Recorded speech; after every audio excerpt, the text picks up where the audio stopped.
Some houses aren't just old, they're alive. They breathe, they watch, and sometimes they speak. This is the story of a house that doesn't just hold secrets, it whispers them. And once you hear it, it's already too late. Emma had always dreamed of living in an old house. When she found this one for rent at an unbelievably low price, she didn't ask questions.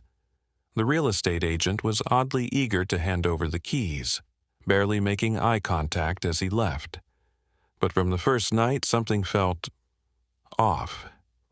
The air was too still, the silence too loud. And then she heard it. A whisper, so faint she thought she imagined it. "Don't stay." At first, Emma brushed it off. Old houses make noises, right? She spent the evening unpacking, laughing nervously to herself. But the unease lingered. The light bulbs flickered without warning. Doors creaked open on their own. And at night, she swore she heard footsteps upstairs even though she was alone. The whispers came more frequently after that. They weren't random, they were warnings. "Leave. Don't trust him. It's in the walls." Emma tried to ignore them, but the feeling of being watched grew stronger. Like something was waiting for her to make a mistake. One day while cleaning, Emma found something strange. Underneath an old rug in the living room, the floorboards were covered in carved symbols. They looked ancient, almost ritualistic. She tried to convince herself it was just some previous owner's odd hobby, but the symbols matched the ones she'd seen in her dreams. Determined to find answers, Emma visited the local library. She spent hours digging through old newspapers and records until she found it. A story about the house's previous owner, a man named Thomas Grayson. He was a recluse, described by neighbors as eccentric and unsettling. Decades ago, he disappeared without a trace. The final piece of the puzzle was a photograph.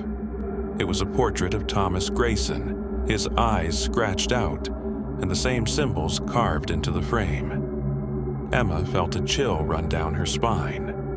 What had happened in this house? And why did it feel like it was still happening? That night, the whispers returned, louder than ever. They led her to the basement, to a door she hadn't noticed before. It was small, hidden behind a stack of boxes. With trembling hands, she opened it. Inside was a room so dark it seemed to swallow the light. The walls were covered in a strange, pulsating black mold. And in the center of the room, she found Thomas Grayson's journals. The journals told a horrifying story. Thomas Grayson had been experimenting with rituals to communicate with the dead. But something answered, something that didn't belong in this world. The mold on the walls wasn't just mold, it was alive, and it was hungry. As Emma read the final entry, the whispers grew deafening. The mold began to spread, crawling toward her like a living thing. She tried to run, but the door slammed shut. The last thing she heard was a voice, clear and cold. "You shouldn't have stayed." Emma was never seen again. The house was put back on the market, and the cycle continues. Because the walls don't just whisper, they lie, and they're always hungry. Some houses aren't haunted, they're alive,